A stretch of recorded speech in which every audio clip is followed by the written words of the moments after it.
Hi, everybody. Welcome to Halftime Live here on Bruce Sports. It is a Wednesday edition of the program. It's What's Up Wednesday. It's Hump Day Wednesday. I'm Baxter all Colburn. Those things. That's not Tanner Burke. Surprise! Surprise. It's Mitch Vomhoff. How are you, Mitch? I'm doing pretty good, Baxter. Oh, good. So, Mitch, so I've been telling people all week, Mitch, that by you filling in for Tanner, we usually go off the rails on Wednesdays, and I heard that we were going to cut your man bun off today. That, I called a couple of people. So on the way. Simon comes very recommended. Wow. I didn't know why you had called me here for this meeting. Right. At the same time, you're like, wait a minute. to tell me something very urgent. Yes. But I am going to have to strenuously object to. I don't have the man bun today. The hair's down. Oh, yeah. But. Oh no! No! Oh my gosh! This is awkward. I'm so sorry. Oh geez, yeah. It was gonna be on air. I'll pay you for your time. Okay. I mean, I'm sorry. I appreciate you coming by. Scissors now. Right? Oh, okay. Yeah, all right. Well, thank you. Okay, great. I mean, you get those. For your time. If you come back in let's say 35 minutes or so, right? I'll totally be right here. We'll be I here. will not have left yet. Yes. I'll see you guys. Perfect. See you later. Thanks, Mark. Yeah, good to see you.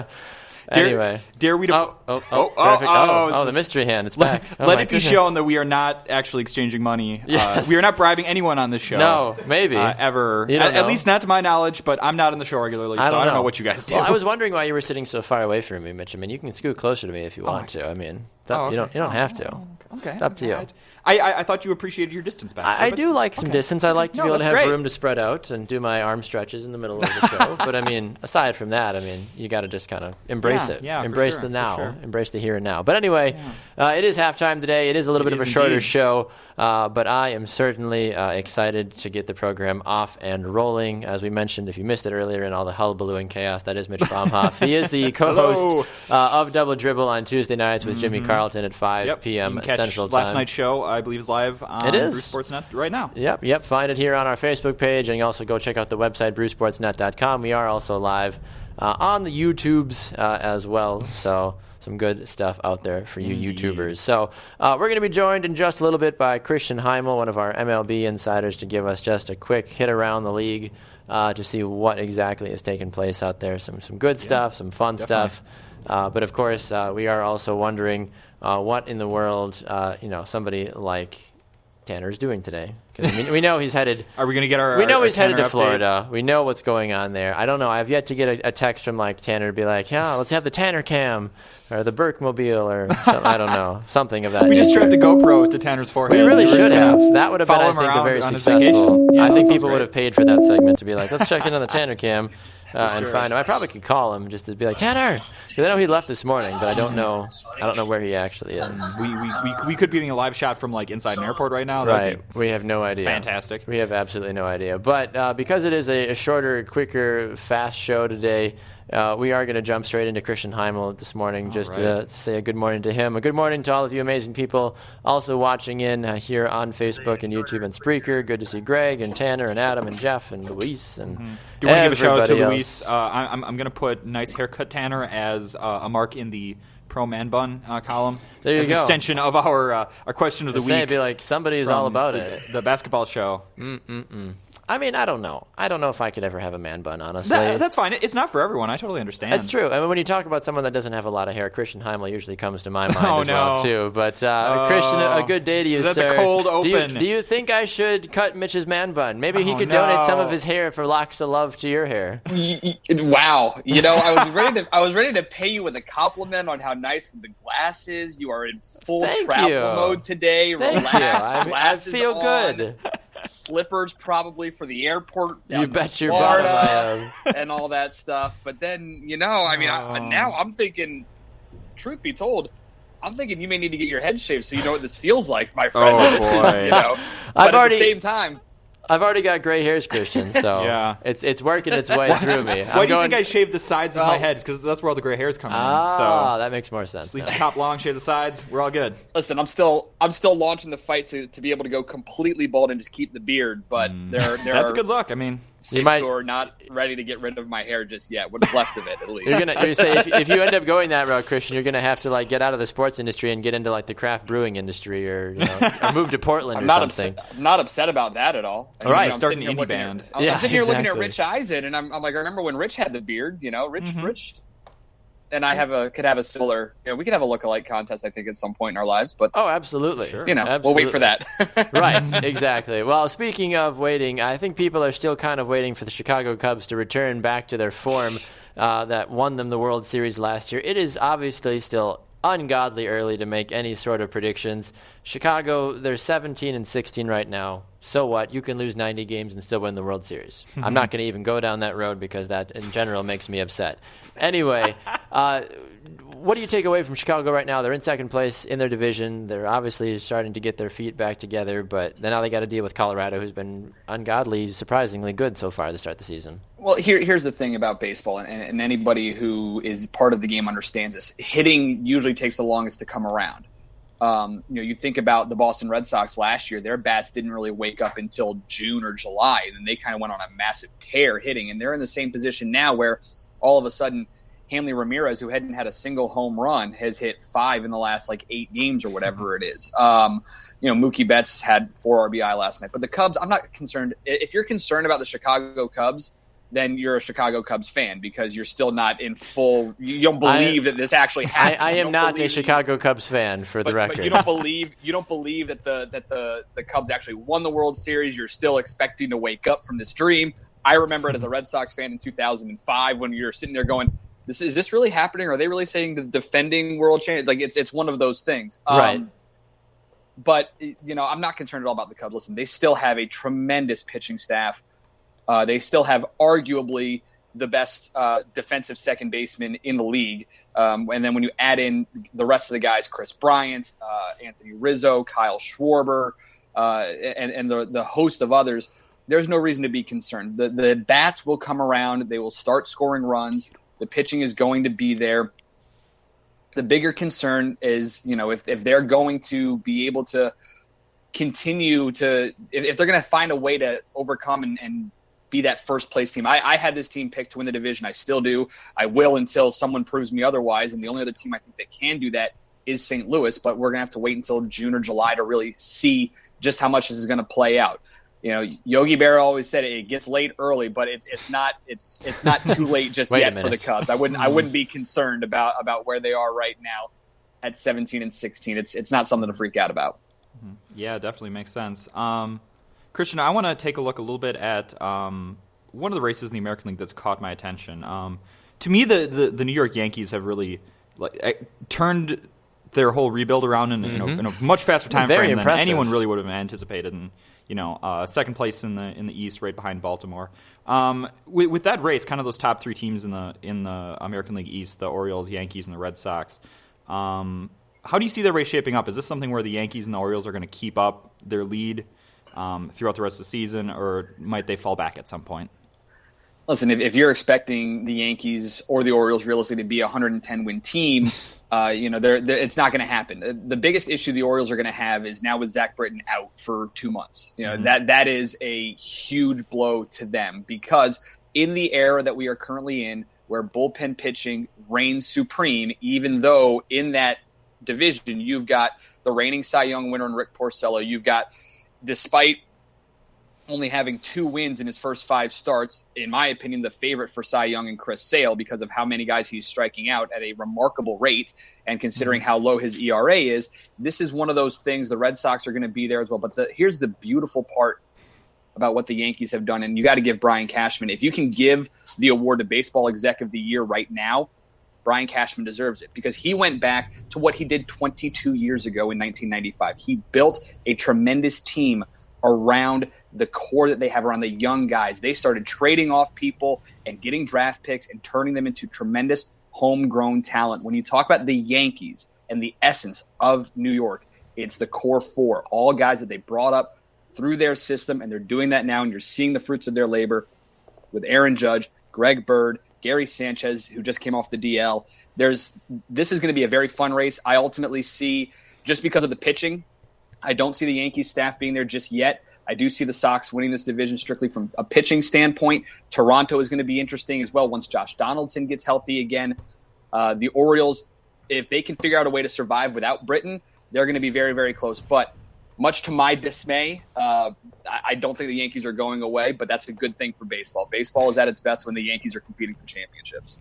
Last question from me to Christian before we let you run. Talking with Christian Heimel, one of our baseball insiders here on the Bruce Sports Network. What's been the biggest surprise for you this first couple of games in a negative sense? I know we always hear about the positives, but what's been the most negative surprise for you thus far? Player, team, whatever. I think what I don't know if you can call this a negative. It's very, well, I mean, we'll just say it, the negative. Matt Harvey. It really is. Yeah. The New York Mets and the way they have handled their pitching staff over the last couple of years from an injury standpoint is very disappointing. And this is a team that was, 4 outs away from a World Series championship 3 years ago. So this is something that has got to be disturbing to Mets fans and really to free agent baseball pitchers, because who is going to want to go to the Mets, a team that has a lineup built to win a championship, but their training staff, for whatever reason, can't figure out how to keep these guys healthy and keep them on the field. And then when you have an issue like Matt Harvey, who used to be the face of that franchise, and now I think what the Mets did over the weekend was they kind of put him out to dry and said, hey, listen, you're not the hot shot you were a couple of years ago. We're not going to protect you anymore. You got to own up for it. I think you saw that, and I think that's a good thing for Harvey. But that's been the biggest disappointment for me. The biggest negative so far in the baseball season has been the Mets rotation, and it all kind of came to a head over the weekend with Matt Harvey. Good stuff, Christian. We appreciate you taking the time to swing by today. Where can people find you on social media to keep up with your amazing thoughts? As always, check me out on Twitter, guys, at Chris Heimel. Thanks a lot. Awesome. Thanks a lot, much, Christian. man. All right, there goes Christian Heimel here on Halftime as we continue to move along on the Bruce Sports Network. That is Mitch. I'm Baxter. As always. Mitch sitting in for the wonderful man that is Tanner Burke, who's on his way to Florida. I'm headed there shortly. I'm very excited about it. You guys all getting your vacations in. I know. I went to Minneapolis the other week. It's kind of the opposite. Is that considered can you vacation in Minneapolis? Is that a thing? It's Minneapolis is a very nice city. Of course, of course. It's not your beach lounging vacation maybe, but you can still. I think you can still have a good time there. Okay, as long as you're not working, I think True. you can be on vacation. That is very. Yeah, I suppose. I guess you could technically vacation. You could have a staycation. People who usually sometimes say here in Milwaukee as well. Quick check in on the comments. Adam says, "Yo, don't bring up the Yankees." Sorry, Adam. Not trying whoops. to. It's relevant, listen, they're good. We got to talk about them. That's unfortunately the way it works. Exactly. Adam says, "Just bring back Bartolo and trade Matt Harvey." Yeah. I think a lot of people would be completely fine with that. Yeah, we can all support. He more hasn't been Bartolo. hitting dingers like he had, with Atlanta, like he was. It's a shame because it is. Bartolo's home runs are the best home runs. It is. It is so much fun when that happens. So, all right. Right before we decide to jump out of here in just a little bit, we still got a little bit of time. I want to talk about last night, NBA playoffs, of course. Spurs now up 3-2. Manu Ginobili has hops, apparently. I wasn't sure about this. Manu dunked. I think somebody said that was Manu's third dunk of the year and the first one that he will actually own and say, yes, that was a dunk. Yes, I meant to do that. I want to ask you this. Now that this is a 3-2 series, is San Antonio in the driver's seat? This is actually something I thought about a lot as I was watching that game, particularly when they got into overtime last night. Because it was a series that I kind of felt that this might finally be San Antonio's match. They might not have enough firepower to go up against the Mike D'Antoni bombing offense that Houston's been running for quite a while now. But it seems like San Antonio's getting enough contributions from like older players like Manu, guys like Jonathan Simmons are stepping up. Patty Mills stepped into the starting point guard spot and really didn't lose a beat. Yeah. Greg Popovich just still knows how to push the right buttons and get enough performance out of his second-string players to come up and continue to win big games like this. Right. And so at this point, obviously with the game advantage, with one game in Houston and then another in San Antonio, I think the Spurs are definitely in the driver's seat. How do you react now, though, to Kawhi Leonard's ankle injury? That was the big storyline I thought that a lot of folks were focusing on as the game finished up last night. Is his absence going to be long-term? Do we know? Is it going to be something that might push the series to 7 games now because Houston might steal a game? So Kawhi did say after the game last night that he is going to play in Game 6. Yes, okay. So good to hear. And he did come back after the ankle injury and played some, albeit obviously not as effective as he was before. Very clearly held back by that ankle. But you do obviously feel like he is going to make every effort to play. His effectiveness might be reduced, obviously. with that ankle injury, he's probably not going to end up playing 35, 40 minutes in a game. Not that Pop really wants him to do that anyways. But to me, that's probably going to be the biggest factor in San Antonio being able to close out this series early, or if it goes to 7, how effective their entire lineup is going to be, because you can replace even a guy like Tony Parker, who's been very important for them. You can replace him, as they've shown, with guys like Patty Mills, even Dejounte Murray. True. Coming up and starting as a rookie in the playoffs, which is incredible. Right. But I do think Kawhi is the one guy in that lineup that if he is out or playing at less than 75%, they're going to have huge problems in A, defending James Harden, and B, producing enough offense to keep up with the Houston attack. I agree. Yeah, this is going to be a lot of fun to see the rest of the way when it comes to the NBA playoffs. Two very good teams that certainly have a lot to offer. And it's funny, too, because you don't hear about San Antonio's other supporting cast because you sometimes forget about it. It's like, you hear about Kawhi Leonard sometimes, but then you start going through the roster of and they have him. I've forgotten about LaMarcus Aldridge 3 times in this conversation I have alone. Too. Yeah, exactly. I heard it on the radio this morning. I'm like, LaMarcus Aldridge. Oh, right. Oh yeah, he plays for he still plays for the Spurs. Yeah, it's actually kind of funny just watching Spurs fans get really mad at LaMarcus Aldridge. Is he a disappointment from his time? I think in this playoff series he's been rather disappointing, especially what you've come to expect from LaMarcus. He's kind of traditionally stepped up in the postseason, and he's been a pretty dependable scorer, both for the Spurs and for the Trailblazers when he played for them. And, last night he had a decent game, 18 points, 14 rebounds, but he shot 21 times, didn't really seem that assertive a lot of the time. And he's not, especially against a Houston team that's down a really good center in Nene. A lot of people don't feel like he's taking advantage of the fact that Houston is so thin at the forward positions. Right. Try to draw some Houston fouls only on guys. used 7 players last night. Yeah. And honestly, if they can draw a bunch of fouls on a guy like Clint Capella, then suddenly the backup center position for Houston is basically vacant, and Greg Popovich still loves to try to get a larger lineup out there and bully small players. Right. So if they can unlock that, and if LaMarcus can be a little more aggressive, draw a couple more fouls like that on the bigs, that could open up a lot of things for them going forward. I completely agree. All right, well, I want to give Tanner a call. I don't know. I have no idea what he's doing, but I'm going to see if we can actually get him on the line fast, just because, who doesn't love a good phone call? We're not going to actually prank call him because, of course, you'd figure that out. But I think he's landed by now. We will see. Let's find out if Mr. Burke is available. Call. If not, we'll have to leave him a voicemail. Hi, Tanner. I stole your spot. Yeah, right. He should know by now. He's probably looking at his phone going, who's this 414 number? Hello, you've reached Tanner Burke. If you leave your name and number, I will call you back as soon as possible. We'll leave him a voicemail. At the tone, please record your message. When you've finished recording, you may hang up or press 1 for more options. Hi, Tanner. This is Baxter and Mitch calling. Hi, Tanner. This is halftime live on the air. We thought about prank calling you, but obviously you'd have figured that out by now, considering the time and day. We were really hopeful that you were going to answer your phone, but it's completely fine. We wanted to get an update. What's the weather like in Florida? I know. We've heard it's nice and warm and sunny and gorgeous, kind of like your personality. But anyway, we miss you. We hope you have a wonderful time in Florida, and we can't wait to have you back again next week. So have a safe travel, bud. We'll talk to you soon. Have a good one, man. All right. So no unfortunate response from Tanner Burke, but what are you going to do? So as I mentioned, Mitch, kind of a quick thing that we do here today. One of the games we like to play is Start, Sit, Cut, where we give three different things, and you have to start one, sit one, which means you get fully committed to it, but you're also getting rid of one. Okay, we do food, athletics, all kinds of fun stuff. So I'm going to give you 3 start, sit, cuts. We'll do an NBA one right off the bat, since that seems to be in your wheelhouse. That would appear to be my specialty. It appears to be in your wheelhouse. So going based off of playoff form currently, start, sit, cut, James Harden, Kevin Durant, Steph Curry. Oh, man. I know. Start, sit, cut. I think the start has to be Kevin Durant. This is purely just based off the playoffs right now.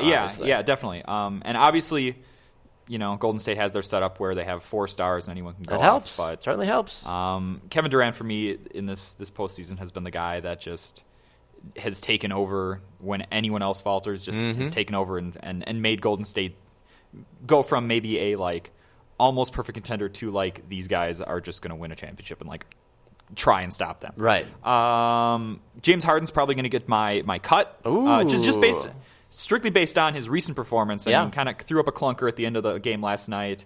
Got blocked from behind by 39-year-old Manu Ginobili. If Manu can block you, you need to check yourself. Appeared to be, pressing a little bit too hard. Had a couple unfortunate turnovers, and may or may not have been the reason that game went to overtime and to the defeat. True. And that's going to leave my sit to Steph Curry, who's still amazing. It's the first unanimous MVP.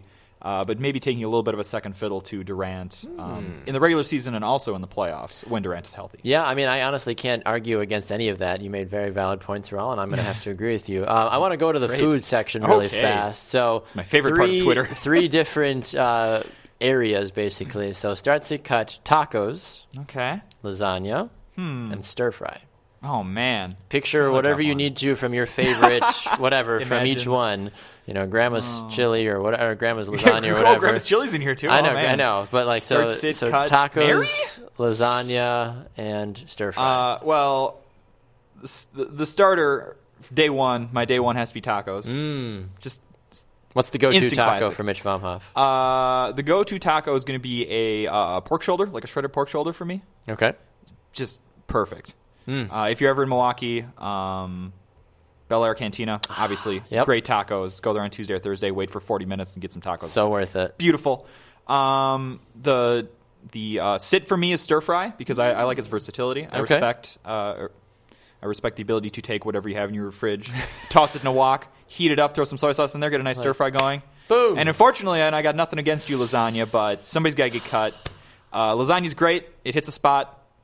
In the winter, when it's cold out, you need something warm, a lot of cheese to fill your belly, but... Not having lasagna in the middle of summer, Of the 3, lasagna's probably the third for me. Me. My gosh, this is where I'm going to have to differ with you. This is where I got to take up shop with you. So lasagna has to be my starter. Oh, sure, but you got that Italian thing going. The Italian thing, regardless. You got to, that's part of your heritage. It's fine. Exactly. I got to sit tacos because I love a good taco, but I have to cut stir-fry. Stir-fry is really a hit or miss for me in all honesty. Oh, sure, that's fair. That's fair. Yeah, it's got to go for that one. So, last thing, you are going to an event, and you have one thing you have to drink all night. Are you drinking draft beer? Are you drinking hard alcohol like cocktails? Or are you drinking wine? Beer, cocktails, wine. Yep. Bartender says, I'll give you free blah, blah, blahs the rest of the night. What are you drinking? I wonder about this bartender, but... don't worry. I paid him. Anyway. It's irrelevant for the question. It's the namesake of this network and number one in my heart. Beer on tap, number one. It does something to you. It really hits me. If I can get a nice lakefront, if I get some Milwaukee Brewing Company, if I get a Surly, I'll do that. Makes sense. I mean, I would say it has to be like something. It's not just like a Miller Lite on tap. Because come on, guys. No one's about that. I would have to swap in the cocktails if it was just a domestic, let's say. But cocktails are going to be my sit. I can rock with a good gin and tonic. Old Fashioned's a classic, obviously. I would drink Old Fashions all night in a heartbeat. And while I respect wine, I don't respect what wine does to me. I never have a good time with wine. Sorry, guys. So that's going to be hard. But everybody else has a good time when Mitch has wine. Listen, if you have a camera and a recording device on me with wine, then it's great. But everybody's a winner when Mitch drinks wine. Yeah, well, I love it. Most people are winners. Right, it's true. All right, I'm probably going to have to cut wine as well too, because if I'm going to a party, I want to enjoy what I'm doing. I'm gonna have to actually thinking about. I'm gonna have to completely echo what you've got. I've got to have to start the draft beer, but it's got to be draft cider though for me. I'll accept that. Every once in a while, like a summer shandy from Liney's or something like that. Like I'll get on board with that on tap, but like. Normal draft beer. I don't know if I've ever seen a shandy on tap. I have. That would shake me to my very core. Left's Lucky Town has it in Tulsa. Oh, really? Okay. Yeah, Shout out Lefts. There you go. Love it, Lefts. Big up to Lefts. Sit the cocktails. Gotta go for that because I love a good Tennessee honey whiskey with Coke or Pepsi. Okay. That's my go-to drink when it comes to hard alcohol. So, excellent. Kurt says that Mitch needs to experience Winefest 2017. So up in Algoma. I'm super wary about any alcohol event that has fest attached to it. It's a good time. It's a great time. But if you take me to a beer festival and it's like, here's 400 beers for you to pick from, I'm gonna have a bad time eventually. I will try all of them. I need them all. Basically, give me all the beers. Yes. That's amazing. All right, well, Mitch, we got to zip out of here. All right. Yeah, you've got a plane to catch. I really do. I got to get back to work or something. Someone's got to work around here because it's not me. I'm out. Jeez. I'm going to Florida. No, we're shutting this whole thing down when you're gone. We are. But thanks to Mitch for stopping by today. Definitely. Thanks Glad to to be Christian here. Heimel as well, too. Thanks for the barber Simon for stopping by briefly. Yeah, as I got to well. get out of here before he's going to be back in like 5 minutes. haircuts. I got to run. Unfortunately. Thanks to Greg and Luis and Bryce and Kurt and everybody else that chimed in. As well, too. Trevor, as well. It was great to have all of you guys join the program today. We got to run. I got a plane to catch. Mitch has got to go get a haircut, maybe. Oh, no. Maybe not. You never know. Make sure to come back with us on Monday. We are off Thursday, Friday. Tanner and I are going to try to jump in from time to time remotely from Florida to say hey to everybody. So just keep it tuned to the Brew Sports Facebook page, the YouTube channel as well, too, Brew Sports, and on Spreaker.com and iTunes for all the favorite shows and podcasts. So you can catch Mitch on Tuesdays on Double Dribble with Jimmy Carlton, 5 p.m. Central Time, right here on the Brew Sports Network. Thanks so much for staying with us today, guys. We'll see you guys next time. Enjoy the rest of your week. This has been Halftime here on Brew Sports.